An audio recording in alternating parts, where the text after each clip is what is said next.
Why are your wheels so tilty, bro? Why are wheels so tilty?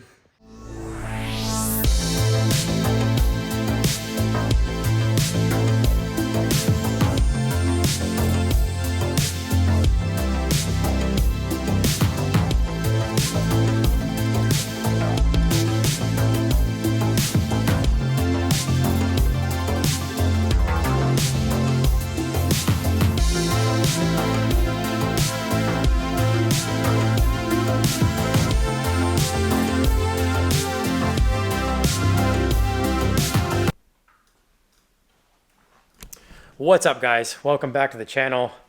I am currently outside of Raleigh, North Carolina with my buddy Charles, the Humble Mechanic. Stuffing his face for food.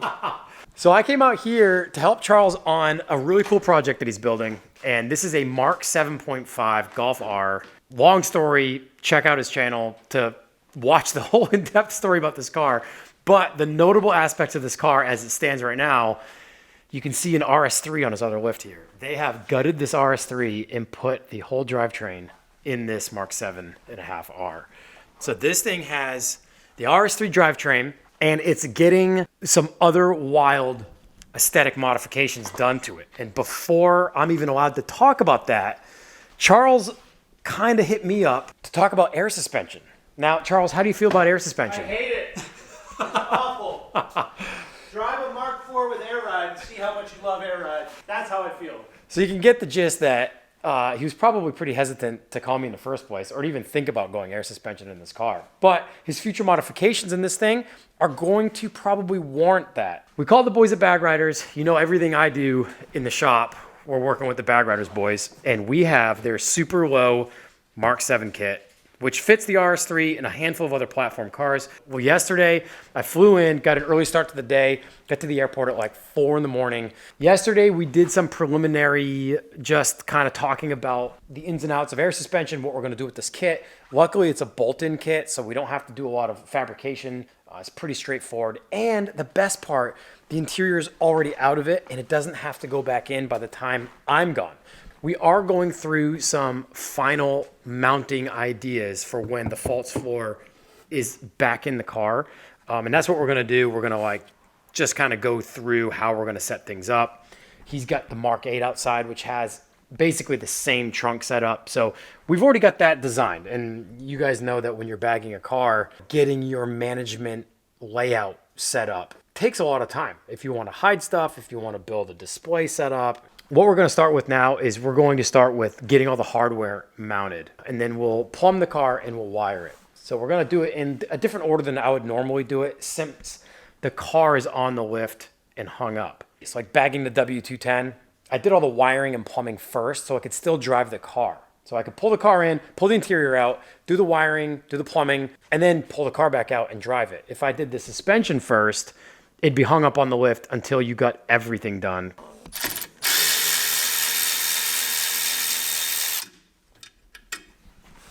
Okay, so we're using the Airlift 3H system in this car.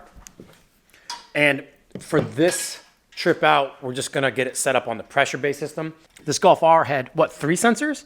Just one in the rear? Yeah, just one in the rear. And so we're getting rid of that because we're about to take the rear springs out, rear shocks out. So we'll need that range of motion on the control arm to get the spring out. Don't forget to unbolt your ride height sensor or you're gonna mess it up. You'll overextend that thing and Ask break him her. how I know.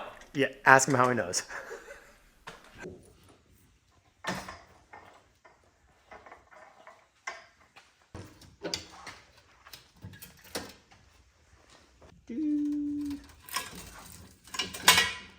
No spring compressor needed. I am the spring compressor. So you'll notice on the rear shocks from the super low kit, it just has a stud. And what we've just done is robbed the top hat essentially off of the OEM shock, and that bolts onto the super low strut, and that is what bolts into the car. Yeah, there's also something a lot of people don't realize is that in this piece right here at the top, it bolts up into the body of the car. There's actually a bushing in here. So technically this piece is a serviceable or maintenance piece, and most people don't do anything with it. They just transfer it over and over and over again. So if you have a ton of miles on your car, it sucks, like more money to spend, but it's gonna be worth putting in. I'm also wondering if we can fit that dust boot on. I guess Might I'd be able to cut it down a little bit. Yeah, maybe. because like you can't really get to the damper adjustment anyway. Nope. Which that Yeah. kind of sucks. So that normally takes a big bump stop up in there. That we. Yeah, so the way it lives normally, let's show the friends at home.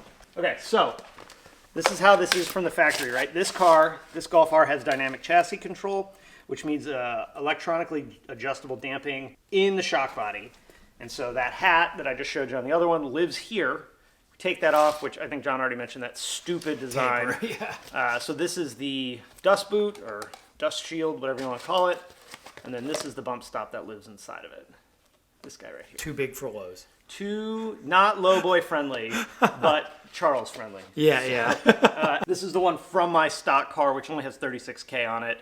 My car was not lowered at all, stock ride height. I know several people died inside. Yep. When they heard this car was on Stock suspension. Stock suspension.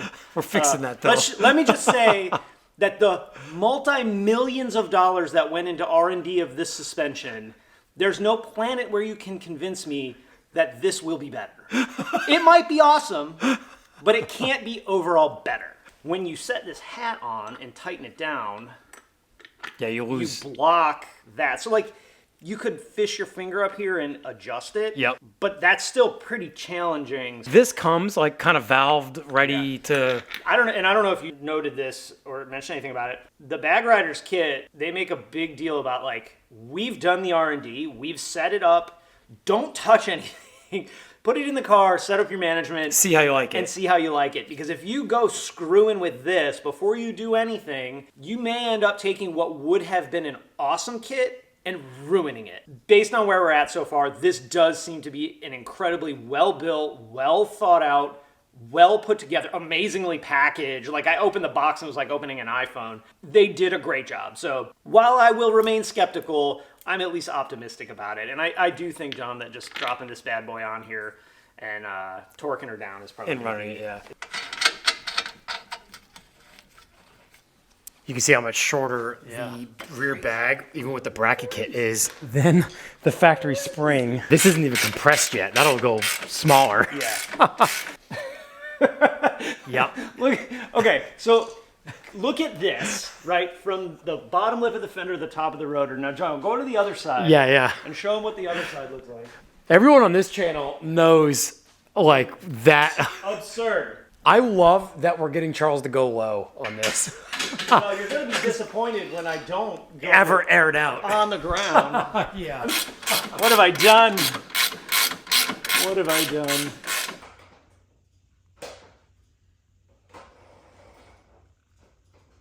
So if you're unfamiliar, Charles is notably a Volkswagen guy. And Notably.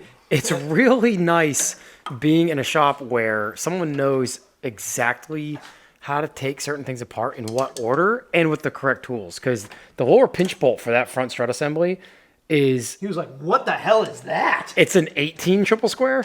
I think 14 triple square. So like tools, I might have one of those. I'm not gonna sell myself too short, but there's a lot of tools that you need for some new cars that you don't need for old cars. You guys got to watch his series on this car to even see what they're doing. But I mean, RS3 brakes up front. I mean, just big boys up front. So 8 pistons. 1, Yep. 2, 3, 4, Four. and same on the backside. Yep. In fact, if you look here, it actually uses 4 separate brake pads per front.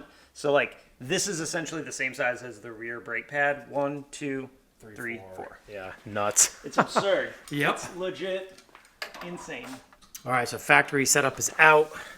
Took a little bit of fighting to get it out of the hub there. Yeah, not too bad. His thought process was possibly taking the brakes apart, taking Yeah, the whole so hub with it. normally the way I do this is I'll take the caliper and carrier off. I'll support it over here. I'll undo the tie rod, the 3 nuts on the ball joint, and the axle bolt, and just take this whole assembly out. And then you can lay it on the bench, open it up, whack, whack, whack, off, on, right back in. Yep. But because those airbag pieces are so short, This is so short that should. tiny. I know. It's so tiny. This space we have here is more than enough to. Yeah, we'll probably have to get the screw jack in. Yep. So just like the rear, single bellow bag construction. You guys know we love these bags for going low, but also riding well and performing well. Since, in my opinion, single bellow bags are the move over dual bellow bags. What about 17 bellows? That is my cab over project. So what we're doing is we're putting the front strut assembly in at the quote unquote factory, like Bag Riders location. They've basically R&D'd this and set it up so it comes in the box the way they would run it. So we haven't messed with the dampening, we haven't messed with the camber adjustment yet, and we haven't messed with the threaded body and collar. If anything, Charles is going to want to extend this because he's not trying to go super low, but we are messing with some test fit wheels that have a lower offset. So if anything, we might mess with the camber just a little bit if when we do the calibration of the 3H system, when it goes up and down, just to clear the tires. For now, it's going in just the way it came out of the box. Yeah, I told you we were gonna have to basically jack this whole system up. Look at that gap. There you go, super low. Okay, now look at that hub to fender. These kids today. Charles is using this like pinch bolt separator and highly recommends. I'm gonna get This one. thing is awesome. So if you've ever done like B5 and newer, like Audi A4 or Volkswagen Passat, all these things are held in with pinch. So what you do is you slide this in the gap of the knuckle and then twist it. You have to do it with a wrench and it spreads that open. Yep. You can pop the shock or the upper links or whatever it is. Yep, because there are many of them. Yeah, and they're usually like, you know, especially by now, you get a B5 Passat, even one that lived in the South, they're Stuck. This is already got us quite a bit of drop. We're not sure if he's going to be able to use the 034 sway bar end links. It doesn't look like it. Bag Riders does provide sway bar end links in their super low kit, just so you can use them if you have to. It's for where we're going to route airline down through to the undercarriage of the car. We might use this factory port right here. We were able to rob this exact grommet out of the RS3. We cut the center out and ensured that we could fit 5 1/4-inch lines through it because we've got all 4 corner lines to go through and then our exhaust as well. So when he airs the car out, the exhaust gets dumped out and isn't discharging inside the car. We've got the tank all plumbed, fittings are in, everything's tight. And as I mentioned before, the interior is not going back in this car. So we're just getting stuff mounted. Charles just got done cutting bored, man. a piece of wood that, perfect. So this piece of wood, we're just mounting the compressor and the manifold to, just so we can mount stuff for when the car is being test driven, taken to the body shop to finish all of that work and still be operational. This is not going to be a finished install for the management in this episode. We've got our airlines run and the subwoofer that goes in this car is circular. It's a Fender subwoofer, and when that gets mounted to this centerpiece here, these airlines are going to kind of hide under it and be routed around it. All right, well, we've got the system turned on, everything's good to go, and Charles is a happy boy. So far, can you hear the skepticism in my voice? The skepticism has been real this whole episode, or this whole week, rather. We just put 4 wheels on. I had some mixed match wheels because he's got some jumbo brakes in the front here. All right, so we have the car down under its own weight on the race ramps. And Charles, how are you feeling that this is full lift right now? Okay, so here's like the no BS version. The fact that this is full lift to me is too low.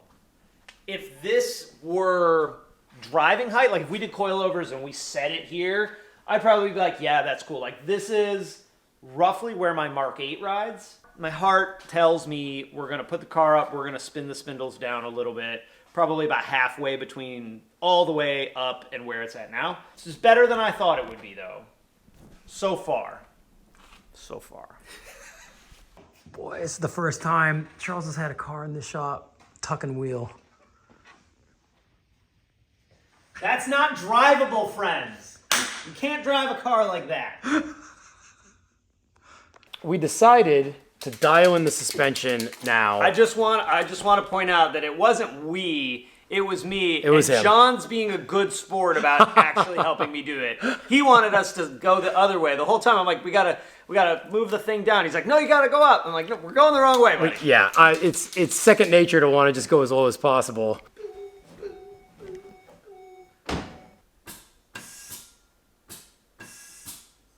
All right, so this is Charles's first air down of his first car in air. It's not a full air down, but it's close enough. See, that's not bad. That No, still that's looks not bad good. at all. That's like a little higher than the Mark 8. Yeah. So at least that's, you know, that's safe. You're not driving around possibly going to wreck your fender. Wrecked. All right, guys. Well, my time here at Charles's shop has come to an end. He's working on exhaust now. This came in from Miltech. Handful of other modifications. His episode is going to go on to do a few other things on this car, but it's been a really cool experience to come out here and work with him in the shop and kind of see how someone who's much more established on YouTube with like a professional channel does things. And it's really cool. I'm taking home a lot of cool notes, like new goals for the channel, and it's been a really cool opportunity to be here. Charles, thank you so much for all of your time, man. Really been an awesome project. I also want to make sure I give the proper feedback. Like, there is something real dope about sitting in the seat going psst, psst, psst, psst, psst. Like changing it on the fly. Yeah, it's cool. Yeah. That's cool. I know for sure we haven't completely gotten Charles on board with air suspension, but for this specific project and where he's going with this car, I think it's going to be a great application, and I hope he likes it enough to where it stays in the car, and he's like, you know what, this was actually the right move for the project. Hey, if it's terrible, I'll just put it in that Mark V right there. And then I don't even have to change the trunk setup. I just leave it exactly like that. Yeah, that setup. Well, this has been awesome. Thank you guys so much for watching. It's been a great opportunity and a great experience working with Charles in his shop. This will be actually out after his episode's up, so you can go to his channel, which is in the video's description below, to check out all the crazy detailed stuff he's doing, but also what has been done on this car. So thank you guys so much for watching. We'll see you in the next episode. Bye-bye. That's not drivable, friends.